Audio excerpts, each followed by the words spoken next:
Hey everybody, welcome to this week's episode of Midwest Mythos, and I got an awesome guest for you guys this evening. Nash, how's it going? Good, are you? Oh, not too bad. So, we've been scheduling.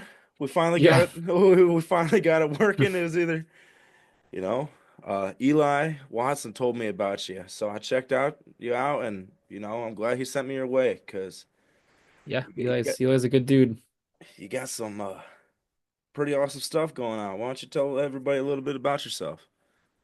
Yeah, so I'm the uh host and co-creator, executive producer, all the fun credits of web series Chasing Legends.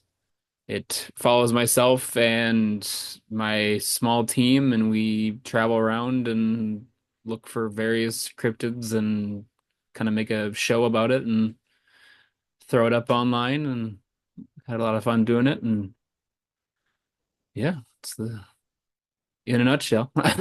Good stuff. Yeah, we'll get more into the meat of it and everything like that. So, what made you want to get into making films, especially about cryptids and stuff like that? I mean, most people when Yeah, they so I got into cryptids pretty young. I would say I was probably 7 or 8. It was like second or third grade.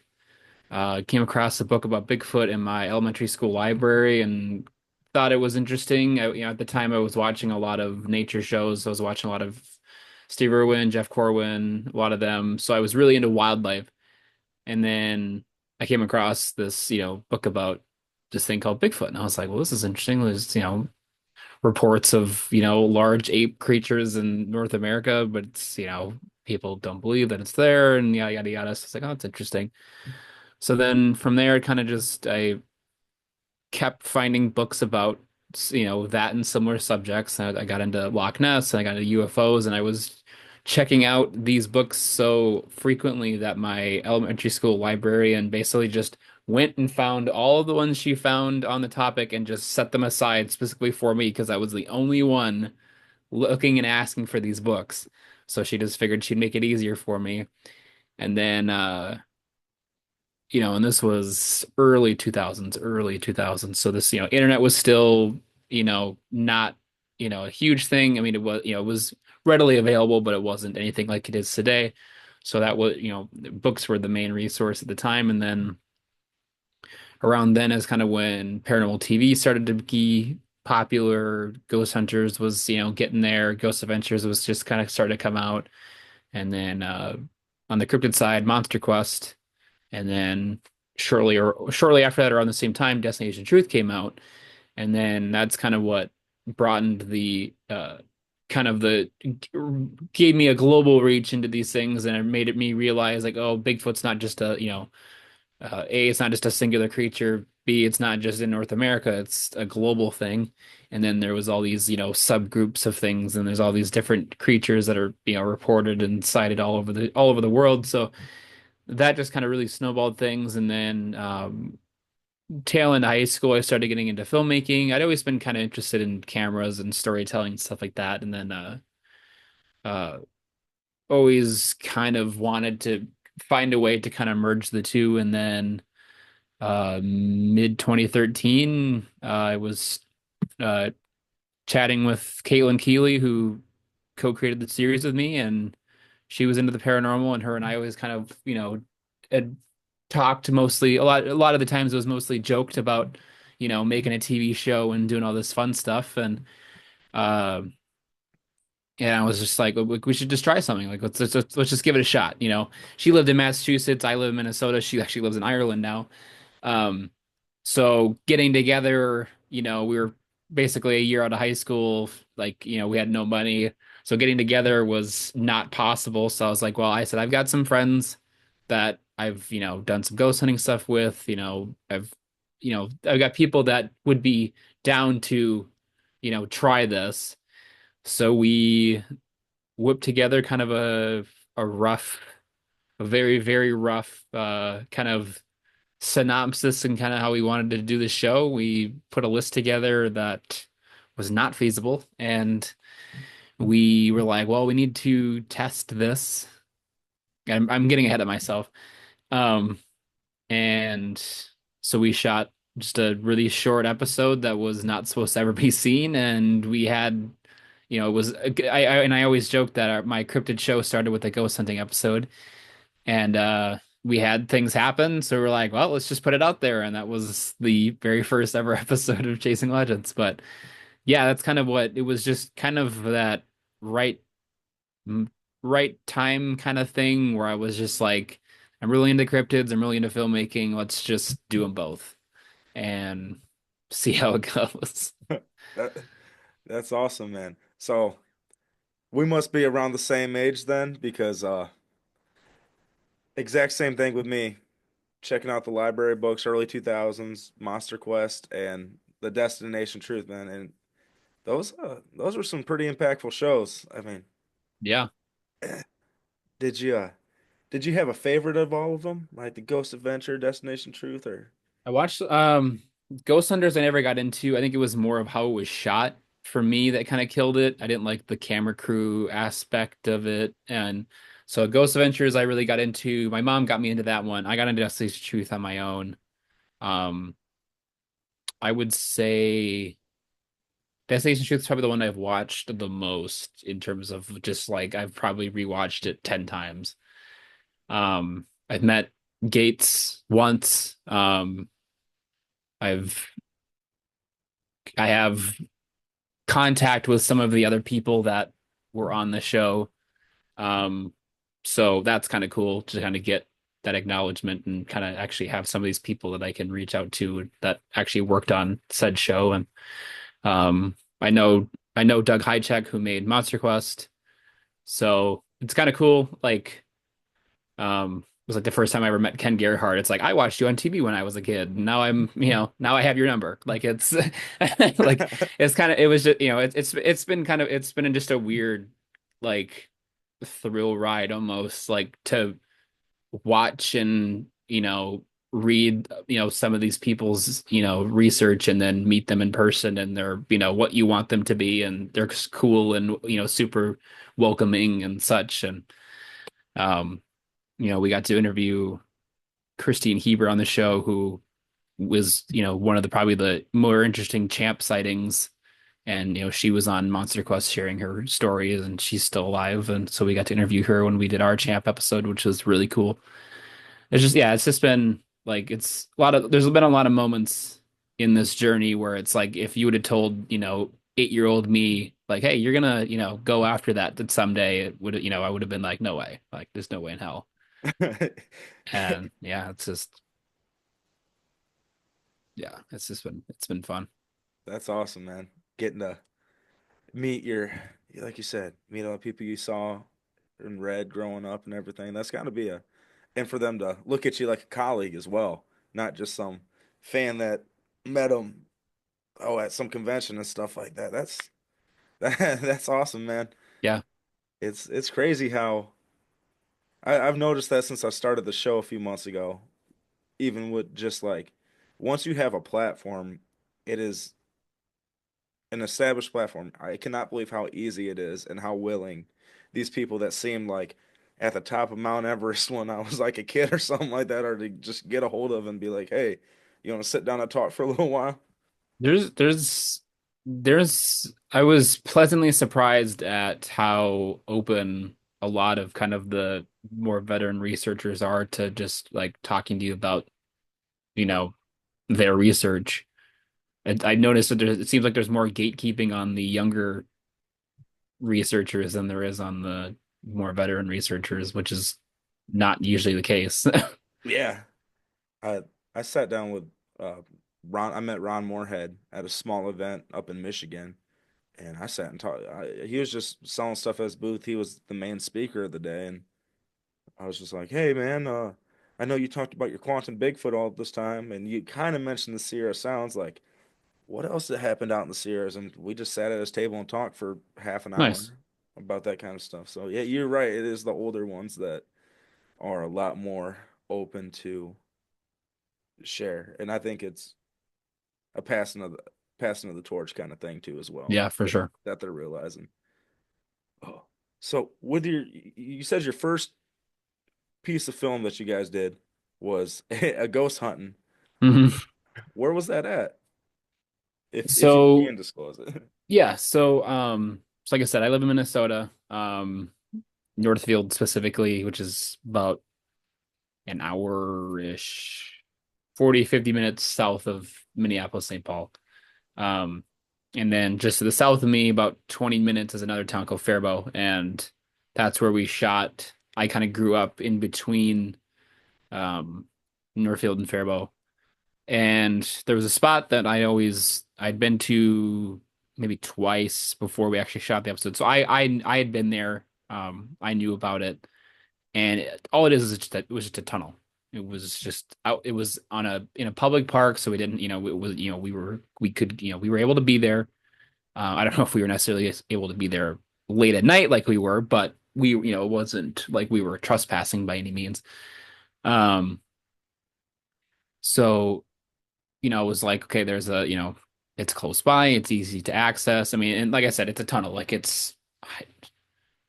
maybe it's maybe 200 feet long. I could be overestimating it, but it's long. It's long enough where in broad daylight it's dark, like pitch dark in there. Like Oh, once you get in deep enough. So like, we actually went more earlier in the day.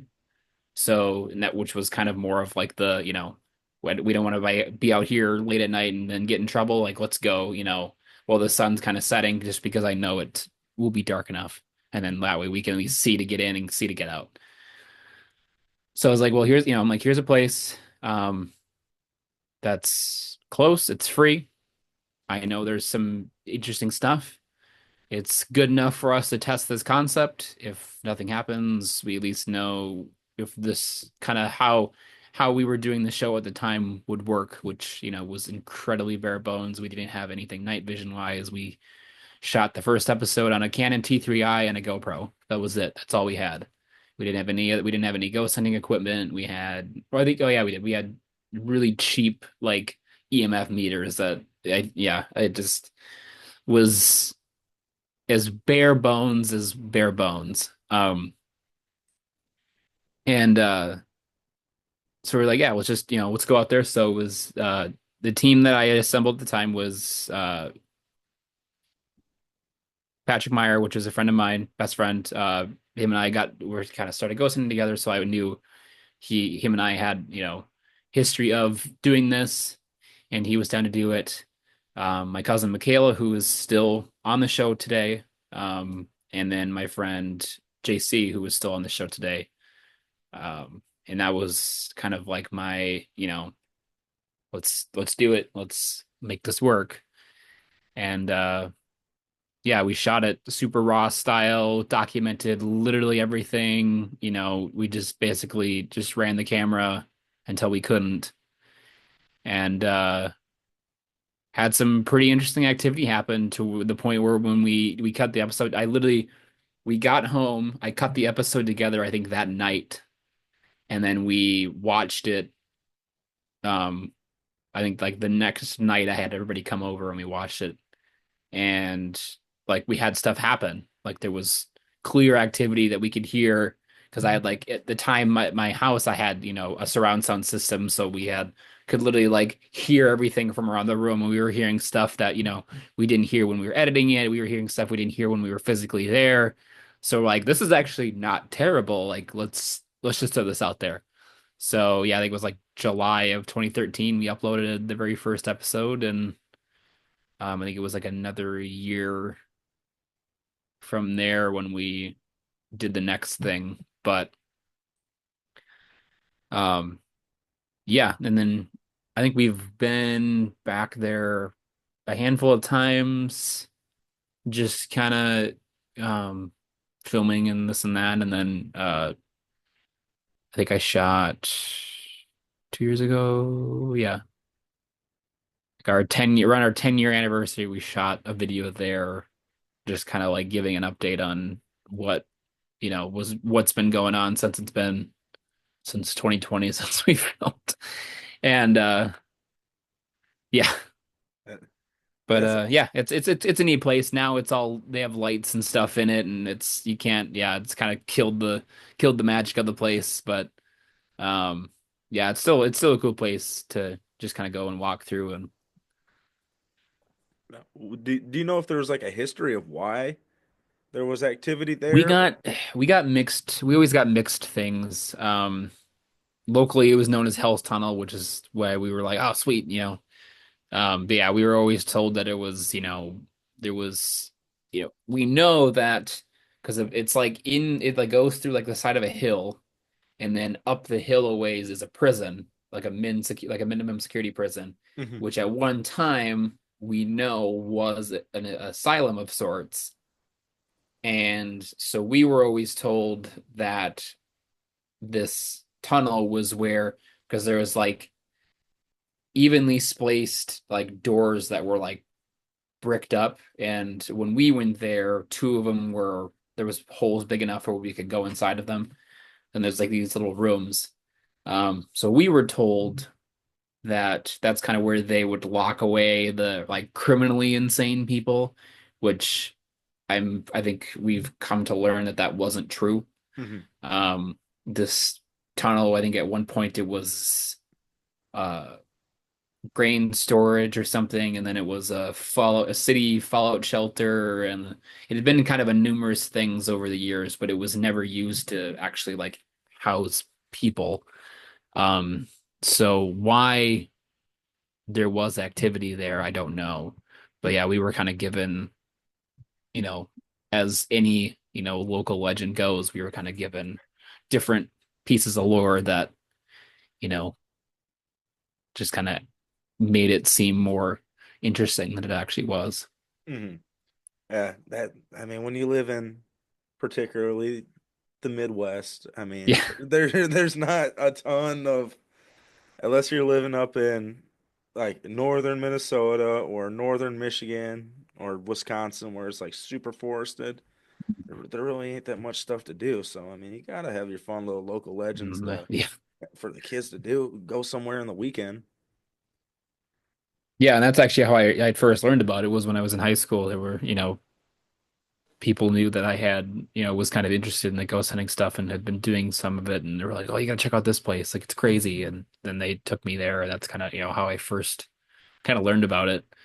And I think every time we've gone there, there has been like other like local kids that will show up and like walk through, but they always see us like with cameras and shit, so they'll like usually leave pretty soon after getting there. Um, but yeah, so it's still I think actually the last time we were there in 2023 when we shot the little 10-year video, someone walked through and they like did a double like it was JC and I who was there for the first episode, and someone walked through and they did like a double take of us, and they're like, I think I've seen you guys on YouTube. And that's like the very first time I ever had anybody like recognize us like in public. It's just kind of cool. I was like, yeah, I said we're just, shooting something out here again. So That's awesome. So when you got to the the Chasing Legends, once you officially got to Chasing Legends, what made you want to do the Lake Champlain monster? Because probably out of all the ones I've seen of your episodes, that I got a thing for sea monsters, man. Like just being I do too. growing up right on Lake Michigan, uh, I've always had a thing for sea monsters. What made you want to do that one?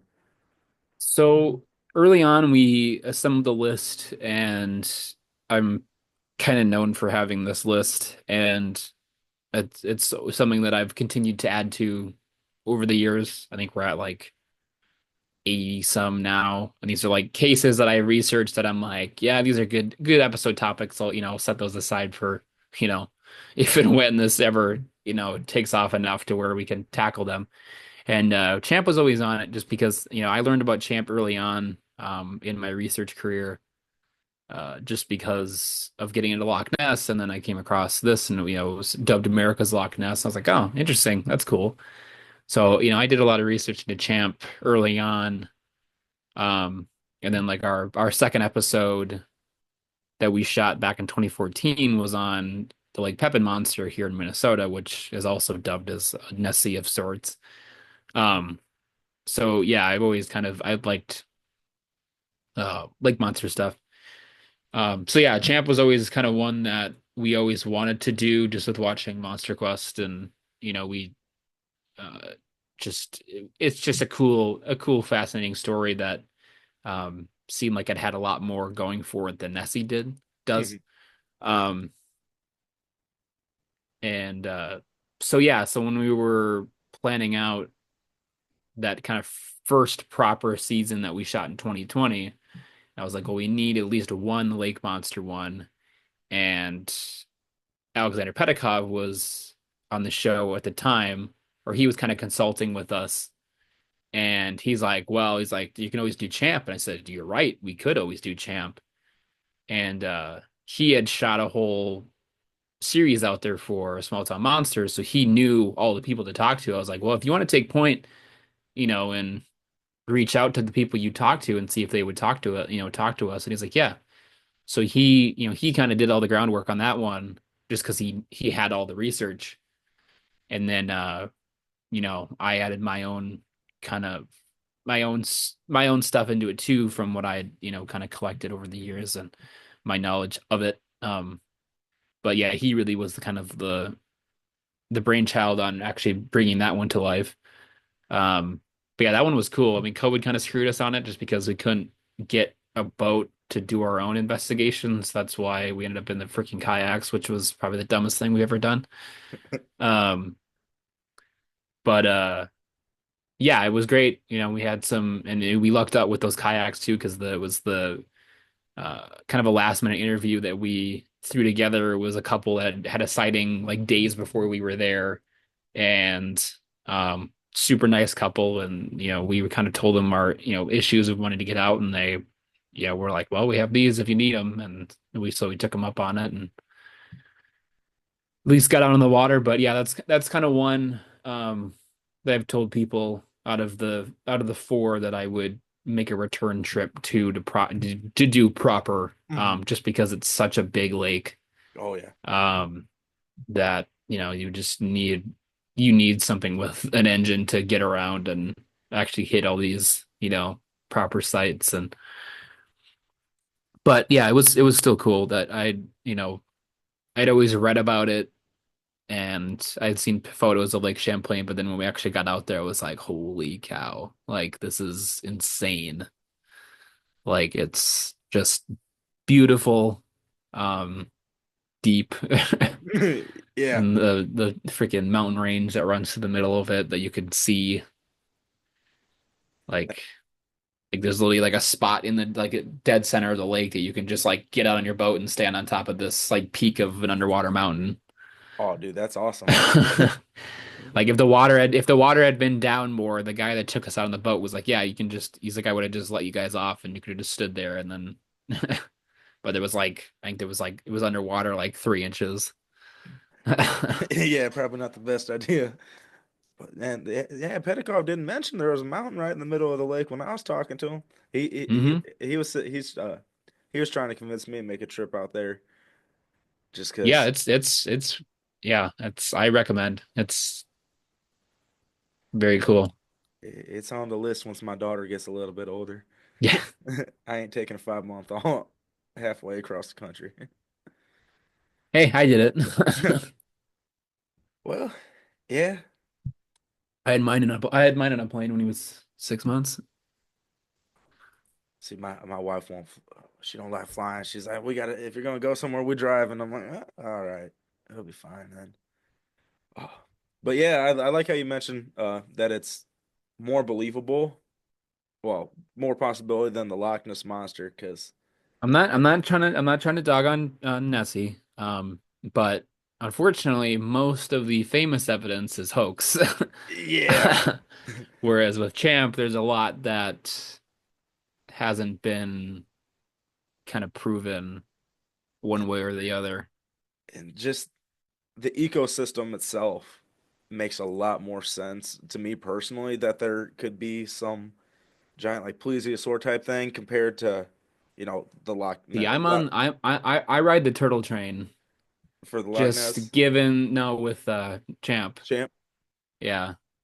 Um, just given some of the reports that we've read where people have described it being on land or in more shallow areas and describing something more solid, hump-like, and being kind of a singular versus.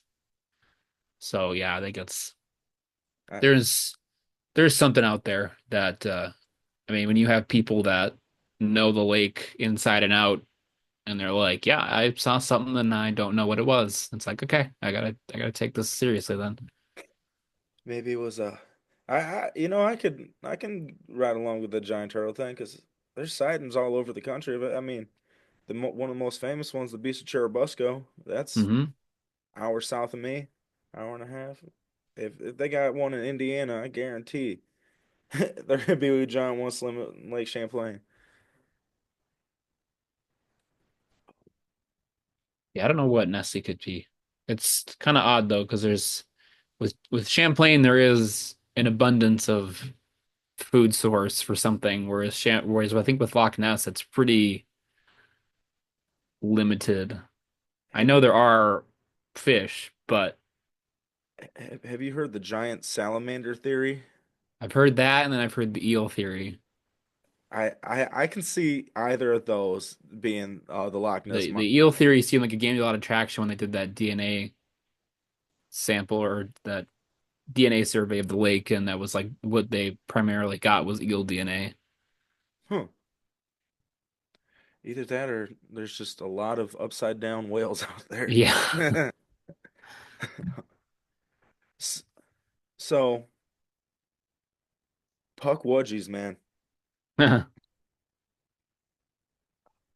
Did I'm trying to remember. Did you guys just go out towards the Bridgewater Triangle or did you guys hit the ones in We did Freetown State Forest. all right. Cool. Um yeah, that one it's funny because that one's been on our list since like day one of the show just because like I said my co-creator Caitlin is from Massachusetts, so she's the one that was like, that was kind of early recommended. Um so we had kind of a lot to go on with that one, but then we were there for such a short amount of time and it was like some of the contacts that she had were either busy or not interested when we reached out to them. So then that's kind of when we consulted with Pedikov for the first time, and he was like, "Oh yeah, I know these two guys. These like they love to talk." That's when we got the late Paulino and John Horgan to interview with us. But yeah, that was tight. That was like the first one of the four that we shot. So we had like no money and no time, Mhm. and I think we shot that in a day and a half. Like we flew in on a what was it? Did we fly in on a Thursday or a Friday? I don't remember. Yeah, it was such a quick turnaround. I think we might have flown on a Friday. I think we flew in on a Friday, shot like basically from us landing the rest of Friday and then all day Saturday, night investigation Saturday night, and then we flew home Sunday morning. And yeah, it was just a lot. Yeah. Is that one of those ones that you're considering possibly revisiting in the future? Or is it the Possibly. I mean, I would go back to any of them. Um, I forget who I was talking to, but yeah, they had said something about doing Pukwudgie again. I said I'd probably do Champ or Mogi on Monster before I did that one. Just for the fact that it just more likelihood of, finding something. yeah. Um, but yeah, I mean that one it's a cool one. I mean, there's definitely stuff there. Like we had a bigger plan, I think years ago when we first like were talking about doing that one, we had more of a plan for it. Um, because we were actually gonna like, meet with like members of the Wampanoag tribe and, that sort of thing, which like we had a guy that we were talking to, but he was busy when we were there, which just always seemed to be the case. It was like and then he recommended us to somebody and they were busy when we were going to be there. And it was just like all these people that would have been great to interview couldn't make the time or never got back to us. I mean, not that the guys we interviewed were bad by any means. They were fantastic. It just there was a lot more we could have told, and that's why that episode ended up being a lot shorter than the rest of them. Was just because we had, I wasn't gonna toss in a bunch of extra stuff just to make them longer. Yeah, it the only reason I brought up the pukwudgie thing is just because it's personally that's one that I didn't really hear about up until like the last couple years. Now everybody and their brother is starting to talk about them, and Yeah, apparently, that's funny because yeah, it's been kind of how it is. Like I said, that's been on our list since 2013, and yeah, there's a lot of people that when we talked about wanting to do that, they're like, oh, what's that? It's like, oh, that's freaking goblin creature out in Massachusetts, and but I think they're like there's Pukwudgie-esque things that are kind of reported in other parts of the country because I've had some people even tell me like in around the Midwest that they you know see them, and there's been comments on YouTube where I think there was even some people in Indiana that claim to have them, and um just yeah, cool, interesting. yeah, that's one of the ones that I get asked about all the time from just people, and I'm like, I really don't know that much about them. Yeah. Well, I know, So like I said, they're a Wampanoag legend, so it's like you don't have Pukwudgies here. You have something similar to Pukwudgies. yeah. So I know you guys got you started the Kickstarter launch for season 2 of Chasing Legends. What are some, if you want to, what are some of the legends that you're going to be chasing? Well, the Kickstarter failed. Oh, Um, so I can to that question because we don't have the money to do it. all right. Um, Sorry about that. we Yeah, I mean, we were gonna go after Skunk Ape and Altamaha in Georgia, Flathead Lake Monster, and then we're gonna do a couple Midwest ones. Um, I'm still hoping that everything will kind of work itself out. Uh we signed a deal with Paraflix, which is like a paranormal streaming service, and they're re-releasing the 4 episodes we shot in 2020. Um, so that's why those are no longer on YouTube. Um, So we're kind of hoping that if they, from what I'm told, things have been going well. So we're hoping that maybe they'll want to do some original ones. So I'm hoping we can get them to kind of allow us to shoot a few more, um, at least some of the ones that we have on our list that are within the Midwest that we could do pretty affordably. Mhm. Um, but yeah, so as of now, that's kind of where we're at. All right. So, Unfortunately, very unfortunately. oh, I'm sorry about that, man. Oh, well, if somebody's listening and they is there like a and they check out your stuff and they want to support, is there a way like do you guys have somewhere that they I don't could have I've never done that. Um I know someone told me years ago, like, oh, you gotta do Patreon, you gotta have some sort of a PayPal link. It's like I'm not gonna like I can manage this, as much as I can on my own, but Mhm. I'm not gonna like beg people for money, like Yeah. just to beg for money. I mean, that's why I've always done the Kickstarter, because at least you're getting something for giving me your money. Mhm. Um So no, I mean, if somebody out there wants to contribute, by all means, reach out. But I'm not forcing anybody by any means. Oh, all right. Cool. So, being from the Midwest, have you are you familiar like have you done any research into any like the dogmen or any of the Yeah, I've been out to Bray Road a couple times. We don't have the time for my rant. Um, And yeah, we've done Dogman was one of the ones that we were probably gonna do for season two, which I probably would be like our third attempt or third time shooting something on Dogman out there. Um and yeah, I know a lot of the people out there that or that that they kind of that's their thing, but yeah, I don't know. I'm not in the Dogman camp. Yeah. Um I think it's kind of one of those ones where I'll basically look into it to see what else it could be, Mhm. which is kind of how I've always approached cryptozoology. And which that one, if we can make that one cool, pull that one off, that our plan for a proper Dogman episode is gonna be pretty interesting.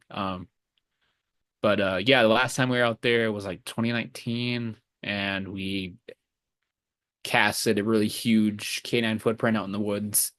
Um, Turned out to be gray wolf, which is what I assumed it would be.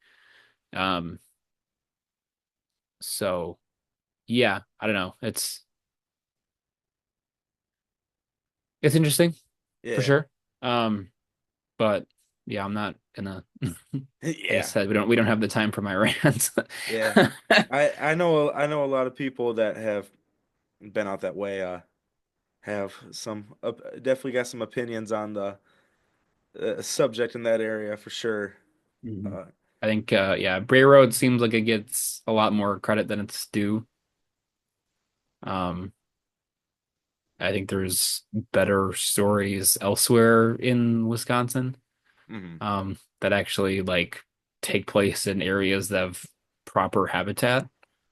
See, And I think a lot of people that talk about Bray Road that have never been there don't realize that it's like literal rural road with no forestation anywhere for miles. yeah. Um, it's literally like there's small patches, but all those small patches are like people's property where they also live.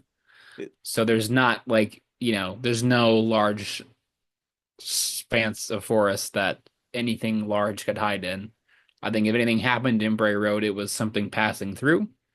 mhm. I know I always get the clap back of, oh, well, how do you explain the other reports that took place, Mhm. years before, and it's like something passing through. Yeah, Like because animals will often cross the same places because it's familiar. yeah, Um, it they could be going into Michigan. I mean, I don't know if you've ever been up to the yeah, oh yeah. Peninsula. Like, I've heard some stories out of there. My mom's from Ontario. I've driven through that part of Michigan very often. Like, Um, but yeah, I think and the first time we went out there, we met a guy and we interviewed him, and he's like, "Oh, I know how the story got started." And we're like, "Okay, go on." And he's like, "Oh yeah, it was the town drunk in a fur coat that was just out on Bray Road and stumbling around and got hit by a car." And I'm like, "Okay, it's Wisconsin, I believe it." I can Like, believe that 110%. and he's like, yeah, he's like, and then it just like snowballed into this monster story, and the town of Elkhorn like was in on it, and kind of capitalizing on this beast, and then that movie was made about it, and then it was like they made it into this crazy horror thing, and they're like, no, we don't have anything to do with this anymore. That's awesome. See, that's why I like asking these kind of questions because you get to hear the boots on ground, like Yeah, the facts and and opinions on it. Because I've met countless people that are on the Dogman camp that swear up and down that Beast Bray Road is a real thing, but they've never been there. yeah, like And when I first went out there, I was a believer in it until I went out to Bray Road for the first time. Then I was like, oh, all right. Well, this is pretty underwhelming. see, because like I wanted to take a trip up there just because it is very very iconic. But then I Yeah, real I mean it's worth it. Like I'm not saying avoid it by any cost, but hmm don't go out there expecting to see something because you're not. yeah, You're gonna see for miles. Then I realized that Michigan, you got the Manistee National Forest. Hmm. That's kind of like the area I look into the most. And I used to, when I lived up in the UP, I'd drive from very, very bottom of Lower Peninsula all the way up top, and I spent hours, just a couple hours of trips driving through that forest. And I'm like, I can believe all the encounters coming out of here. Like most of it's government, federal owned land. The Yeah, there's a lot only of Bigfoot stuff up there. But then again, there's places for it to hide. yes. What's your take on Bigfoot? It depends. So, Um,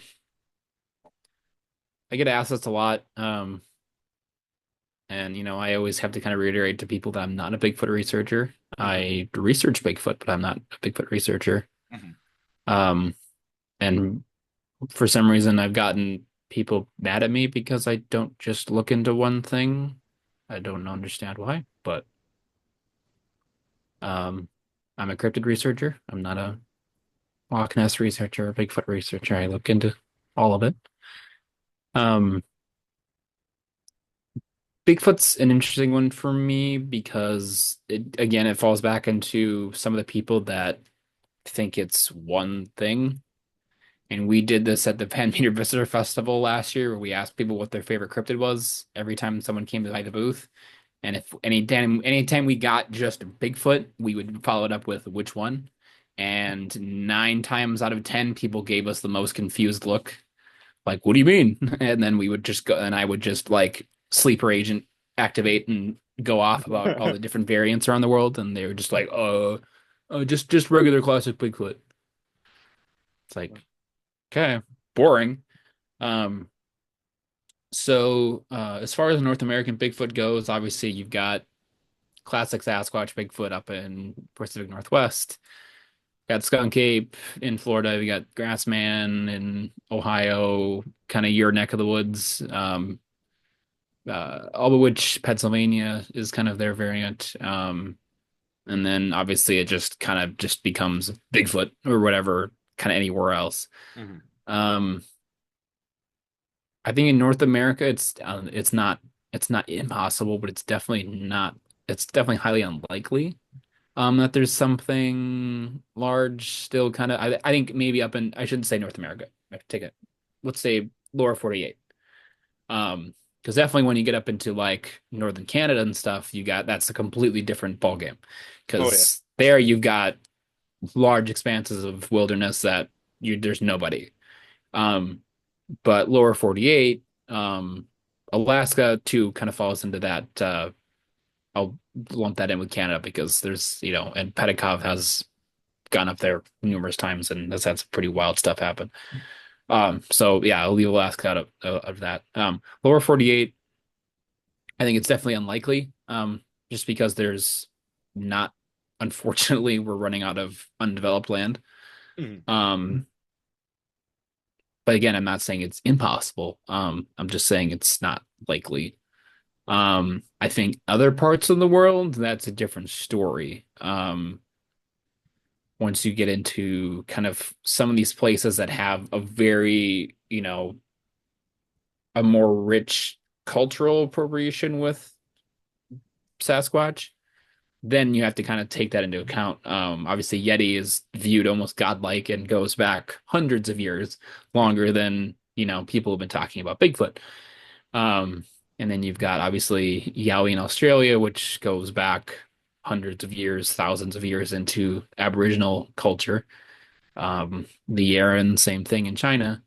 Um, and then I mean, Southeast Asia's got countless wild man stories. Rain Pendek's probably one of my favorites of the region, Oh yeah. which then, in the same part of the world, you've got, Isle of Flores and Homo floresiensis and, this hobbit human that we know did exist. And then you've got, members of the scientific community that are basically saying would be more likely for it to exist than not exist. Um, and just given the sheer density of the jungles down in Sumatra and the fact that, there's jungle elephants that I think that was actually in one of the Destination Truth episodes when they did the Orang Pendek was they talked to Debbie Martyr, who was a National Geographic scientist, and she said she'd been there a decade and have seen elephants twice. A large animal in the jungle she's seen twice. So what's to say that a small, 3 to 4 foot, primate isn't, getting around with ease.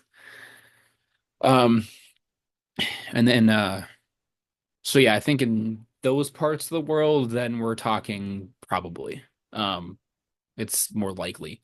Oh yeah. Um, and I get, there's the UK Bigfoot stuff, possibly, but not likely. Sorry, Andy. Um, and yeah, so and then obviously in South America too. I mean, different. That's we could talk for hours on what I think is still living down in South America. Oh yeah. Um, so yeah, I think when you take those things into account, so like it's okay, I'm gonna back up a little bit. So I approach cryptozoology very much like a biologist. I'm not a biologist, but like I take that mindset of like, these are animals, so that I have to look into those factors. And obviously habitat's a huge one. Um, so yeah, I'm gonna ruffle a lot of feathers, but yeah, I think Bigfoot's more than likely out in some of the places, at least in the lower 48.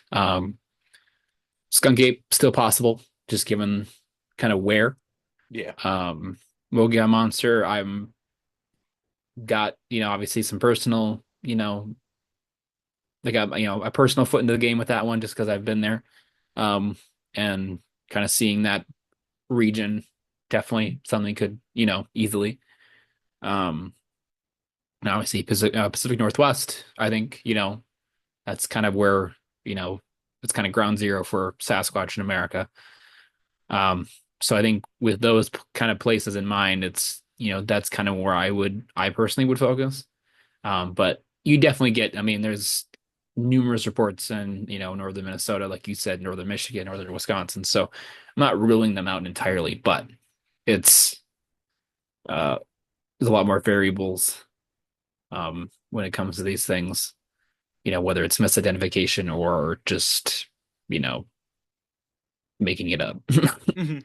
And it I appreciate that you look at it from that perspective as well, because it almost reels people in, like grounds people, because there's, I'm Yeah, not, I don't do the woo stuff. yeah, like the stuff really interests me, and I'm not gonna, the woo stuff really interests me. I'm not gonna take out all possibility of it just because who knows? There's a lot of stuff in this world I don't know, but like, especially with the Sasquatch, like if there is something, I do think a majority, like 99.9% of the stuff is actual, just like flesh and blood. It is a ancient primate, just that's around. And like you Yeah, I mean said, that's kind of what you hope it is. I mean, but like I said, that just kind of goes back to some of these ones that are like more cultural, globally, you know, when you have people talking about it for, you know, thousands of years, okay, then let's take this a little, you know, but if obviously Native Americans have a lot of stories in the US above wild man, which is but those are usually in the areas that I would kind of say, yeah, there's probably, could be. But who knows what if, you got to think, the ancient Rome, they described animals that we know existed, but then went extinct after they described them. So who's to say they didn't see some form of ancient primate because we know that post I or um wow, I just completely blanked on this word. Um the God dang it. This always happens to me. Anyway, we know that we'll just say Ice Age America, North America, Mhm. had more large megafauna than modern day Africa. Yeah. So who's to say that wasn't Pleistocene. There we go. Who's to say that, the people that did live here weren't seeing, and who knows if these wild man stories weren't just passed down stories of when these large megafauna were here, or these native tribes were seeing something that no longer exists. Yeah. And that's just kind of where the basis of the stuff in. But then you have to take into account, okay, how do you explain some modern sightings? I say some because there are some for sure that are like, okay, you saw something and it's not this and it's not this. Um, so the misidentification doesn't cover all of them. And that's where I like to kind of find, that's kind of my research approach is, we look at what it could be, we figure out what it can't be, and then we find where that nice little sweet spot is, and that's where we kind of, like, okay, now we got something to look for. Hmm. And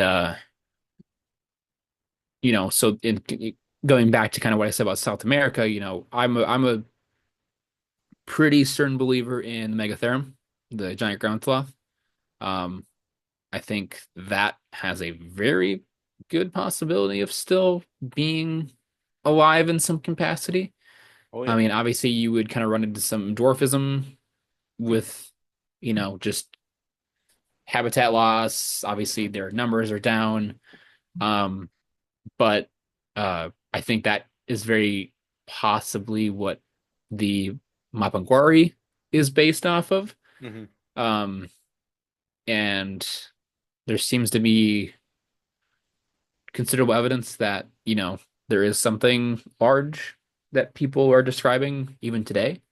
And, these are obviously like indigenous, like Amazonian people that wouldn't make this shit up because why would they? Like There's absolutely they have no there is. reason to. I'm And that's for me when that's it's fun for me when I get people that tell me stories from people in the world that have no basis for what they're describing. Mhm. So they wouldn't know to make this thing up because they don't know what we know. We know the Megatherium was a real thing. They don't know, No. more than likely. I'm not Uh, saying they're totally incapable of this knowledge, but you know, so it's like when I get so there's a guy that I know who he's from Alberta, and he used to live with the Eskimos up in northern Canada. Like this guy is rough and rugged. Like I've learned a lot from this guy. But he told me, he's like, this is a real story. He's like, these guys were honest to God, they were well respected in their community, and they described to me mermaids. These guys wouldn't know what mermaids are, and they described to me mermaids. And I'm like, holy shit. Like, that's insane. and so it's like stuff like that. It's like, it's when you get, people in the, Papua New Guinea or the Congo that describe a freaking dinosaur that don't know what a dinosaur is. It's like, okay, I got to take this a little more seriously. I mean, Hmm. I did at the Van Meter Visitor Festival, so I'll kind of name drop that. On the planning committee for that. It's a good event. Fun time, in Iowa. Um, so last year I did a presentation on Lazarus taxon, which I don't know if you know what that is. It's Yes. essentially, Yep. you know, animals that show up in the fossil record that are later, found to be living. So like coelacanth Yep. is kind of was it would be a Lazarus taxa. And then so I obviously rope, Megatherium into that because it would be because we know they existed. They show up in the fossil record. So if we were to find one, even thylacine would show up. It would be is considered Lazarus taxa, which we'll get to that. Um, so I did a whole presentation on Lazarus taxon, kind of covered a variety of different popular cryptids that I believe kind of fit this category. Mokele-mbembe was one of them. And if you don't know what Mokele-mbembe is, I'm more talking to the viewer, not necessarily you. Yeah. Um, it's a kind of sauropod dinosaur creature just that is described in the Congo of Africa. Um, and it's been described for hundreds of years. European explorers. That's kind of where it first that's how it kind of first got out of the Congo was when European explorers kind of first started going in there and they were meeting with the pygmies and they were basically telling them about this creature and handful of them reported seeing it. So that was kind of a big talking point for mine because I was like, okay, now we have a cryptid that has two possible explanations. Because I don't know if you heard the story, but one of the expeditions that went into the Congo to look for this, um, they showed the Pygmy tribe members a photo of a now extinct subspecies of black rhinoceros, and they were like, "Yeah, that's what we're seeing."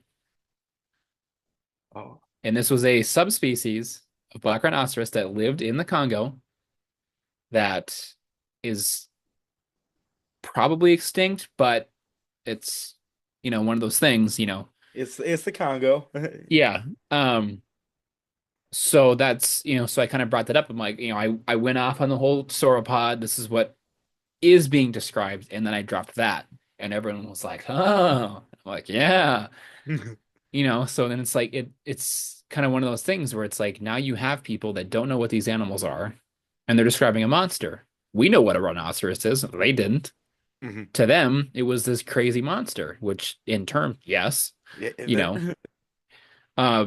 So it's stuff like that that I really enjoy because, and that's kind of why me personally, I enjoy researching the global stuff because there's those cultural elements. There's that, you have a group of people that are super isolated. They don't know what modern science knows about wildlife around the world. And you can just get these fun little stories that you can kind of trace back to. And it's like, oh, this is what they were seeing. yeah, And it just turned into this awesome story. I mean, I'm not saying 100% definitively that's what Mokele Mbembe is, but I'm saying evidence points to some of the stories being described based off of this rhinoceros species. Um, I'm joking around a lot.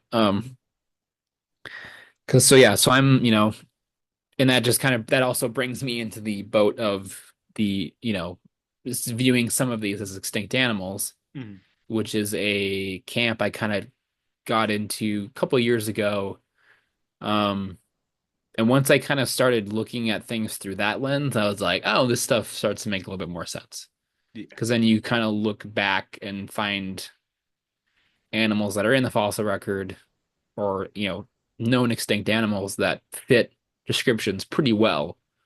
And then it makes you kind of go, oh, okay. So either people are seeing this and it's still alive and they don't know what the hell they're seeing because it's not supposed to be here, or you're just dealing with stories of, kind of passed down, which going back to Megatherium could be some of these stories where they're not actually seeing anything physically today. It's a story that they're passing down from their ancestors that were alive when the Megatherium was alive. Um, which, is just another kind of hurdle to jump through. Mm-hmm. Uh, I do want to go back to the Mapinguari, well, more particularly the giant ground sloth. So it's funny that you brought that up because my buddy, he actually just got back from South America this last night. Oh So yeah. so he's doing mission work. He goes down basically 3 months out of the year, goes down to a small tribe out in the middle of the Amazon. And I was talking to him about that because he's trying to get me to go down there for a little while. And I'm like, oh well, maybe I'll go look for the Mapinguari. And he's like, what's that? And I told him, I was like, it's most likely a giant ground sloth. And he's like, dude, I believe it. It could be just because even like the tribes that like he's helping, like they're getting more civilized. Like they started getting some solar panel. They bought a Starlink to take down Hmm. to the town. So like they're catching up. They're a couple hours away. There's big cities and stuff like that. But he was just saying like once you get past this village, it's just jungle, and they don't Hmm. they don't even venture out to that. And there's sections deeper in the jungle where uh, the governments down there have just people are not allowed to go because they're doing the whole he described it as the Star Trek thing, like let's not interfere with these native tribes. Let's not bring them to the Well, modern world and stuff like that. And I'm like, yeah, I mean the from what I've heard from some of the people that do work down there, the uncontacted are the one are pretty hardcore. yeah. He said they do not like to mess with those people at all. But he's like, the jungle is so dense down there, anything could be hiding in there. Mhm. He's like, there's ancient civilizations in there that it ain't even worth digging and cutting down all the trees and stuff to get in there. Plus, the government don't want to do that down there. But he's like, they find species and stuff all the time down there. Like, oh, Yeah.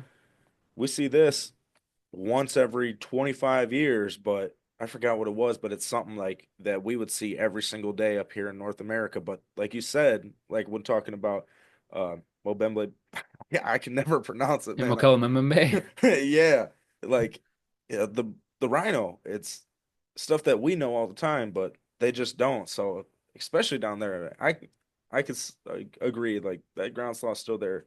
Like you said, it might suffer to the probably suffers from dwarfism just as generations and stuff go Hmm. by, like everything does from megafauna. But yeah, man, that's actually I'm trying to go down there, and when I do, I'm ask poke around a little bit about the Yeah, do it. some of the tribes people, and just try to figure that out because apparently down there they have no besides them bringing Christianity down there, like everything's like, oh, there's a witch doctor and everything in the jungle is evil spirits. They want to kill you. Like, and he's like, most of the time, the evil spirits are just animals. Not saying that there's not stuff out there, but these evil spirits that are hurting and attacking these people are just animals that they don't know about, that aren't seen rarely, hardly at all. So it's, it was just funny that she brought it up. Yeah. Well, I mean that's one of my kind of favorites. That was, I think I was first introduced to that one through you ever heard Pat Spain? Yep. Yeah, that his short little series he had. I was obsessed with the Mapinguari when I was little. So, Yeah, that's kind of one where the description of it is like super fantastical. mhm.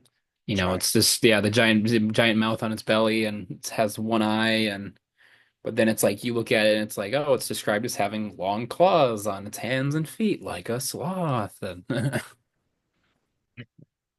It, it it's it's wild to think about just how the fact that we have so much knowledge just in this Western world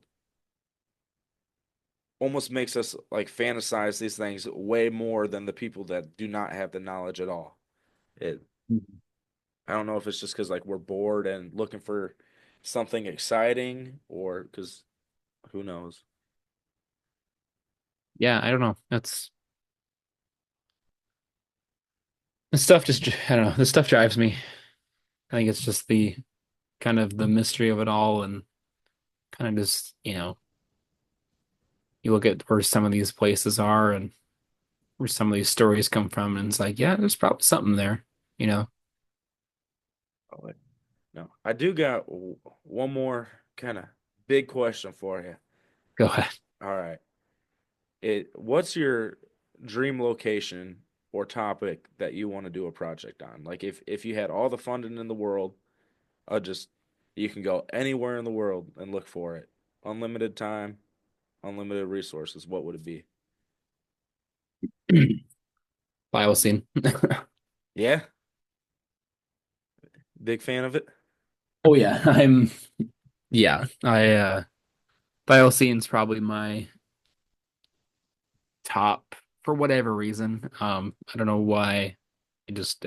I fell in love with it. I think it's just because it's kind of that, it was brought to extinction by humanity. Um, but yeah, I think that would be kind of the one that if I had, you know, a blank check to really go after, I would put, I would look in both. I would look in Western Tasmania, kind of southern, southwestern or southeastern Australia, and then up to Papua New Guinea, which I feel like that's probably where it's more likely that there's probably some extant populations just because of how rough and rugged and dense Papua New Guinea is and how unexplored it is. Mhm. And there are a lot of stories that come out of there of striped dogs and all this other fun stuff. Yeah, it's funny because we're watching Australia's version of the show Alone Oh yeah. on Netflix right now, and they did it in Western Tasmania, and I'm just like watching this, and I'm just like, they're gonna find it. They're just these guys are gonna find it, like just because that's ultimately what you would have to do is you would just have to get it out as deep as you can and just sit there for a while and kind of wait for the nature to kind of acclimate to you being there, and then it would kind of just show itself if they even are still in Tassie. I mean, um, I've got a handful of contacts in Tasmania, that kind of give me updates periodically as they kind of do their own looking, but a lot of them aren't going as deep in as I would. And I'm not trying to sound cocky. It's just a lot of them are older, so that they can't. Yeah. But yeah, I would definitely, you would have to be like helicoptered into some of the places that I would, want to try and focus on. Um, and then Tasmania would be, or Papua New Guinea would be its own animal. Just logistically, it's a nightmare. Yeah, Even it's that, like basically all of the main like cities aren't connected by any road. You basically just have to fly or take a boat around the entire island. yeah, because you ain't getting through there on foot No.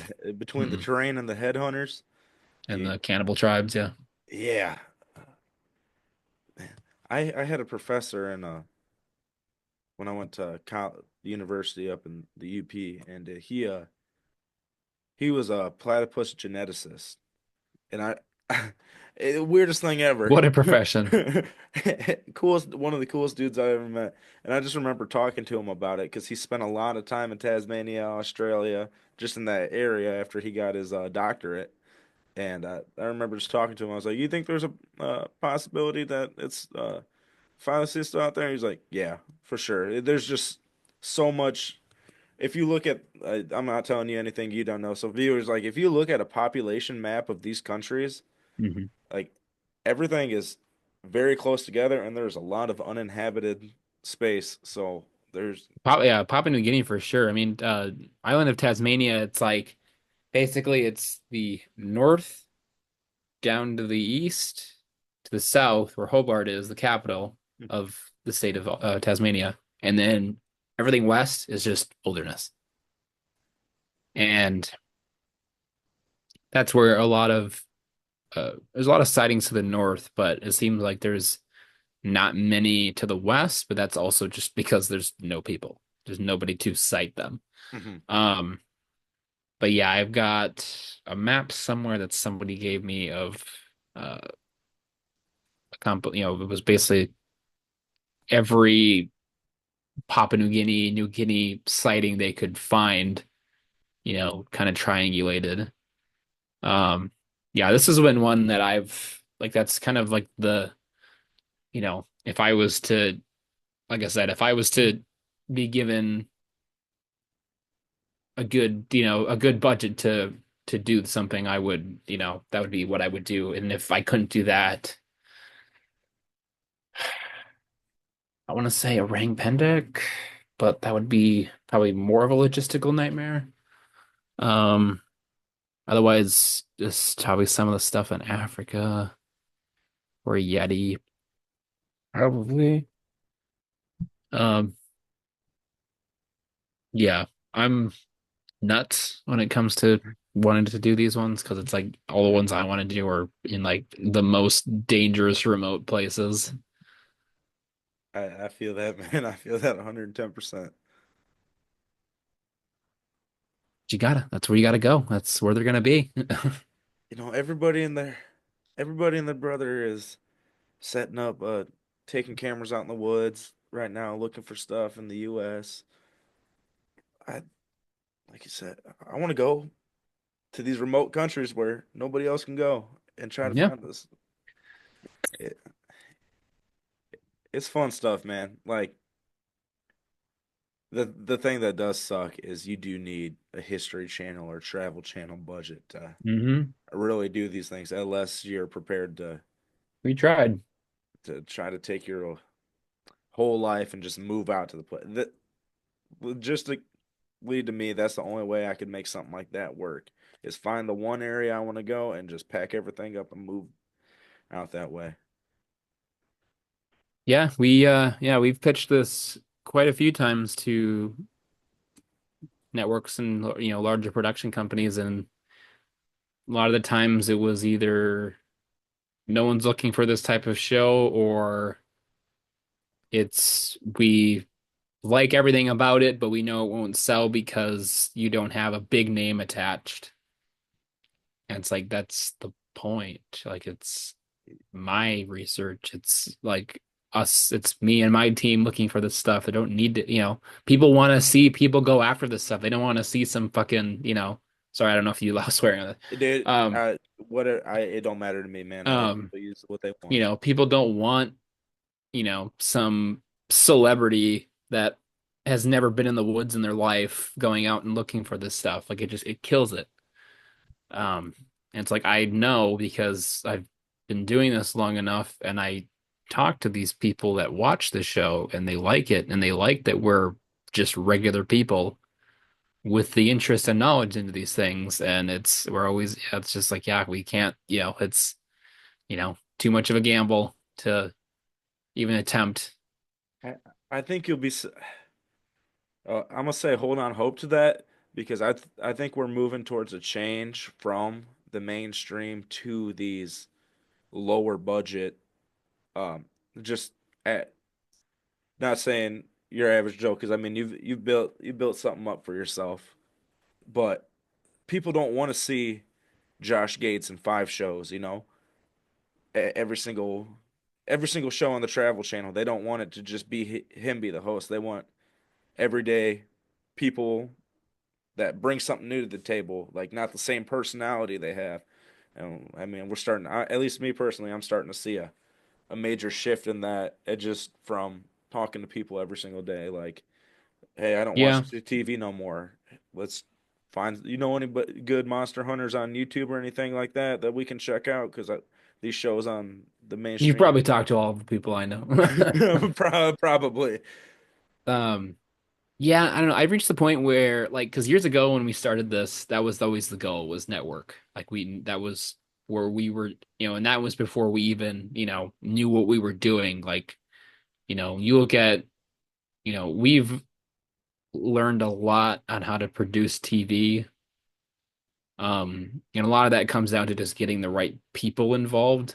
Mhm. Um, like the show when we started it and had no idea what we were doing to now is like it's completely different. It's not even the same show anymore. And that's just because we've learned the utmost hard way how to do this right. Um, but yeah, I've kind of reached the point where unless the right deal came across my desk that was like you get a primetime spot as much, funding as you need to produce, in which, for us wouldn't be much. I mean, we've basically have told some of these companies like, give us $100,000 and we'll give you 10 episodes and they'll be good. And they'll be international and they'll be extensive research and everything. Mhm. Like we know we can do it for very little. We don't need $250,000 an episode budget. We don't. That's just not, yeah, we don't. Um, And yeah, basically if the right deal came across my desk where it was like, here's, 10,000 an episode, do it how you want to do it, handle everything and then just hand over the finished episodes, deal. And I'd be like, all right, because, and that's but that and that wouldn't happen, at least for network. Hmm. Some of these other streamers now that we're kind of working with, that's more possible.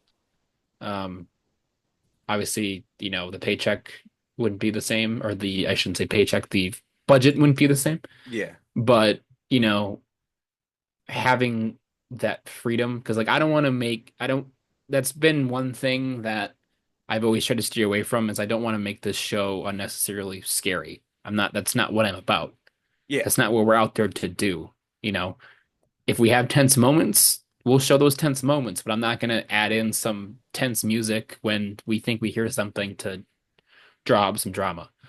Eh, Um, I'm a no bullshit. I'm going to show you everything we found and everything we didn't find. And then at the end, I'm going to tell you my utmost personal thoughts on it and take or leave. But yeah, I think, because, I run a production company. I know how to produce. I've figured out, like I said, the utmost hard way how to produce TV on no or very minimal budget. And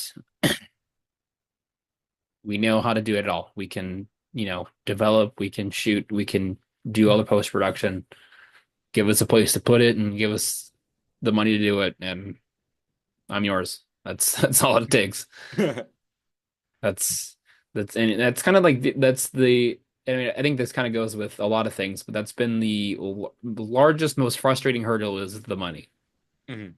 Like we know how we want this show to look and we know how we want to make this show, but we can't afford to do it because, you know, it's also kind of potentially my own fault because I don't want to just make content to make content. Like I want the next thing to be better than the last. Mhm.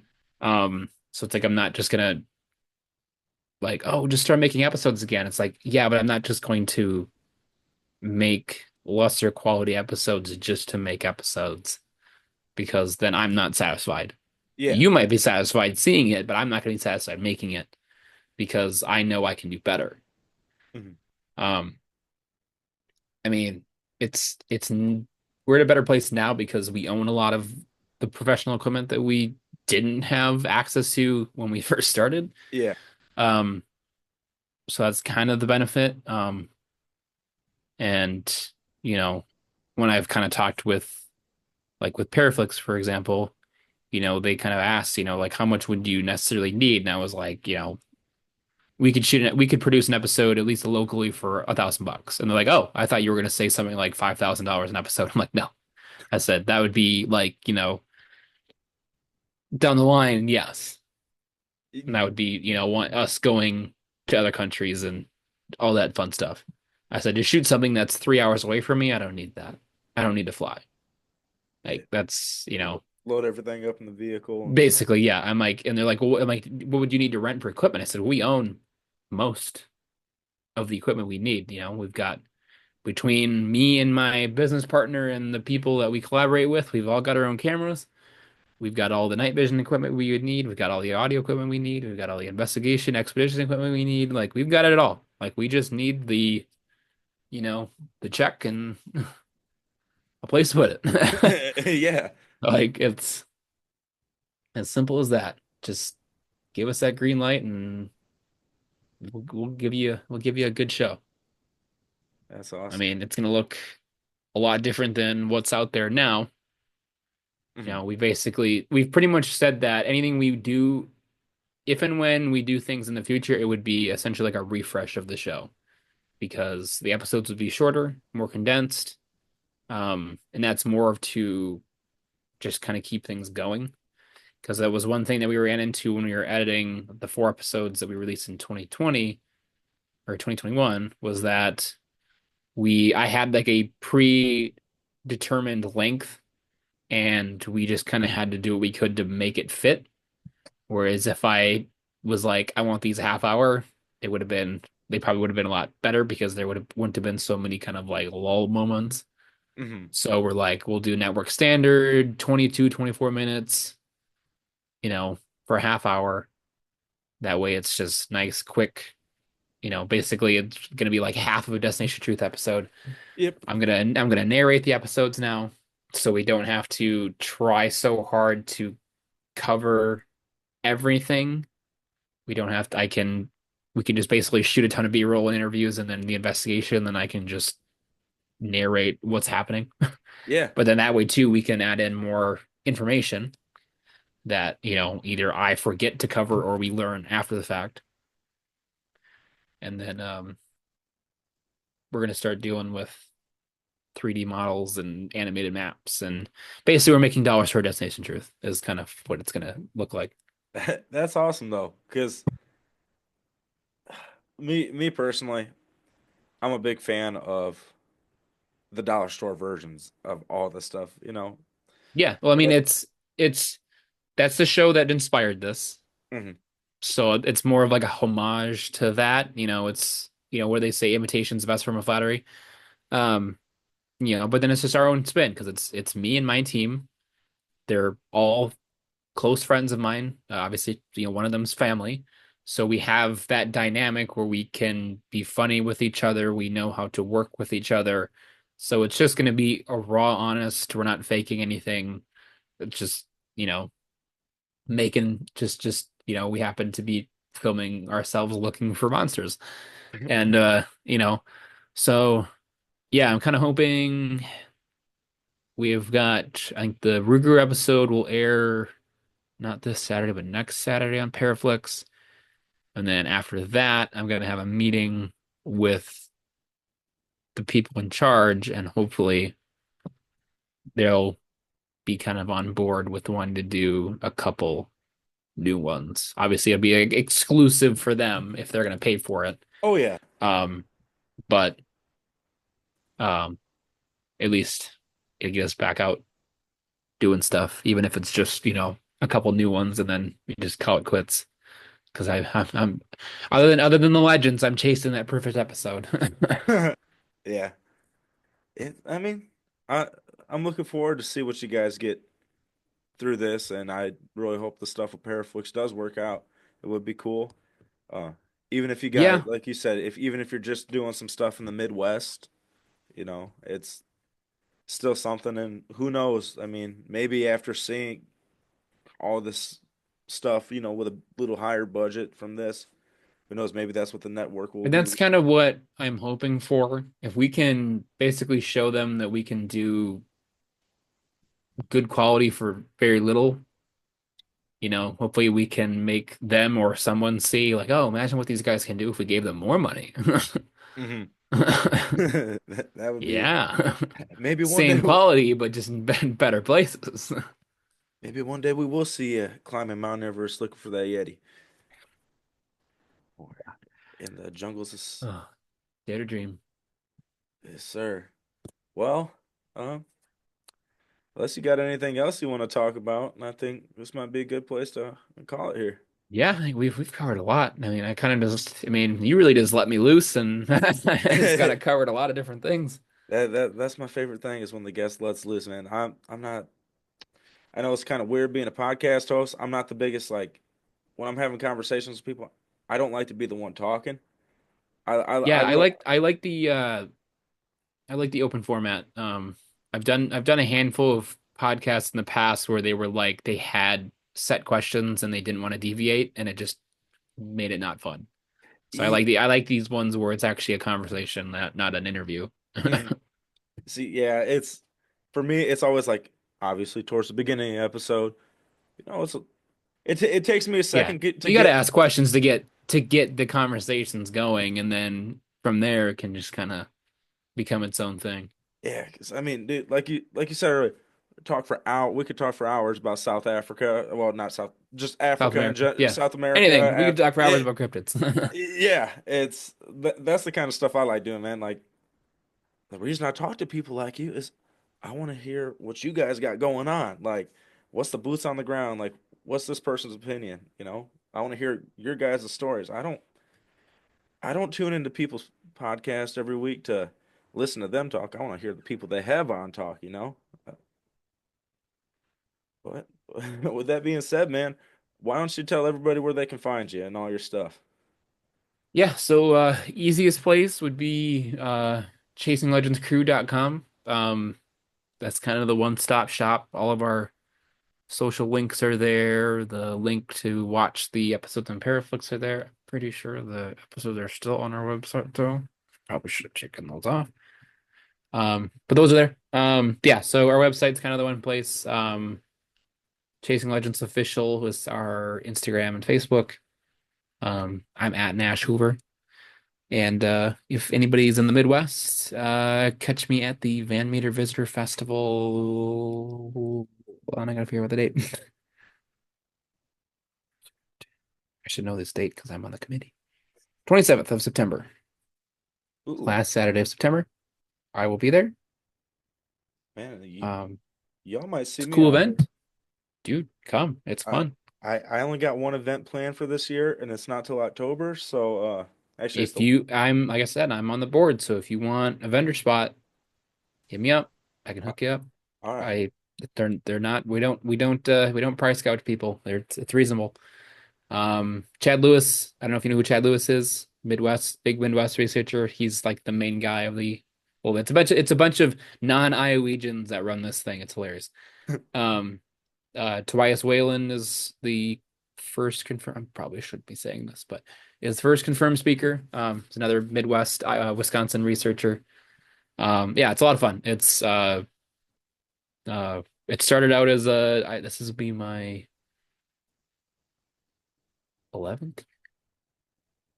I started going in 2014, but then we didn't have one in 2020. I can't math. Anyways, I've been going since I've been going since the second one, and I've been there every year. And then they were dumb enough to ask me to be on the committee. But yeah, it's a lot of fun. It started out as basically like a street fair. It was all outdoors, which sucked because we couldn't ever count on the weather. Now it's indoors and it feels like a proper convention. Yeah, it's a one day festival, and it's a lot of fun. So hopefully see you there. Yeah, you heard him, everybody.